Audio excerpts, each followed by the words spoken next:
Now, type 2 diabetes also differs slightly from type 1 because we can treat such patients by first lifestyle modification, which includes a reasonable amount of diet discipline, and thereby not allowing a kind of a sedentary life which has become a tradition in our society these days, that we have become very lazy, which leads to a lot of weight gain in such individual, and which adds to the problem of type 2 diabetes, which we already have. And the patients of type 2 diabetes should be advised that they have to have a good or a reasonable amount of physical activity. So there is a lot of glucose which is excess, which is there in excess in our body, is also utilized by these sports activities. And after this, we have to really see that the body weight gain is also important, and if there is a person who is obese, should be encouraged in terms of that he or she has to go for yoga classes, should do a reasonable amount of physical exercise, should go for brisk walk, should do reasonably physical exercise to the tune about 30 minutes at least 5 days in a week's time, and if possibly if it can be more, then it's all the more good. But at the same time, when we say that the patient has to have a balance of lifestyle, physical exercise, and the meal timings are also important. It is said that the quantum of meal is very important. The package of the meal is very important. What we are taking as a diet quantum, which is prescribed by the physician or the doctor concerned or the healthcare provider, should be strictly adhered to. And at the same time, the medical treatment protocol also should be adhered very, very reasonably, very rigidly. And then I think if blood sugar is dynamically controlled, then patient can have a very reasonable life. Patient can very reasonably enjoy life, can very reasonably interact socially with other people of the same caliber, and grow in his or her lifetime. So this is what is the basic tips of leading healthy life for the patients who have type 2 diabetes. So what I am trying to say is that beyond pills, beyond drugs, there are a lot of other factors which are important in managing type 2 diabetes.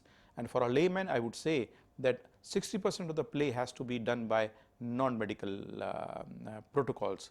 And amongst these, the most important protocol is a reasonable good lifestyle, and thereby having a good reasonable amount of dietary instructions to the patient, and following this we should have a good real lifestyle manifestation. And then thereafter the role of pills comes. One has to either have a protocol or either have a lifestyle in which patient is told that she should avoid gaining weight, because basically one important factor to either deteriorate diabetic status of a patient or to predispose a patient who is not having at this point of time type 2 diabetes, or a person who is already in pre-diabetic status to develop an overt or occult disease or a clinical manifestation of type 2 diabetes. These are the patients these days whereby we can really cure the disease by telling them that yes, you shed off weight of about 10 to 15 kgs, have a good lifestyle and a reasonable amount of diet. So there is a possibility of reversible of diabetes these days also. So we can restrict calories. This is only feasible once we educate our patient and we also get educated. What is the concept of diet for our type 2 diabetic patients is also very important. Now a word about how we can have a disciplined diet. The meal time is very important and the quantum of diet is very important. At the same time, one has to understand that the quality of diet is also very important. All diabetics should be encouraged to have a lot of fibers in their diet. They can have fruits also, avoiding foods which have a very high glycemic index, such as mango, such as grapes, and such as banana. They can have reasonable amounts of other fruits which have lesser amount of glycemic index value, and these fruits can be given to patients who have type 2 diabetes in a reasonable calculated way, which probably becomes the protocol or of the diet as well as a medical treatment, and conjuncturally this would help in controlling diabetes also. There is huge amount of role played by the fibers.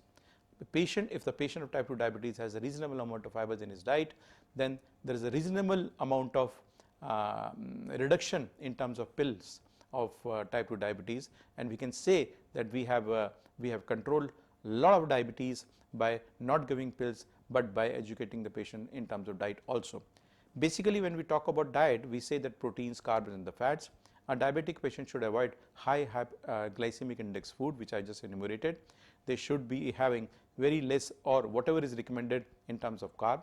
What I mean to say is the less amount of carbohydrates should be there, because it is basically the sugar which is which adds to the blood glucose number should be as less as possible.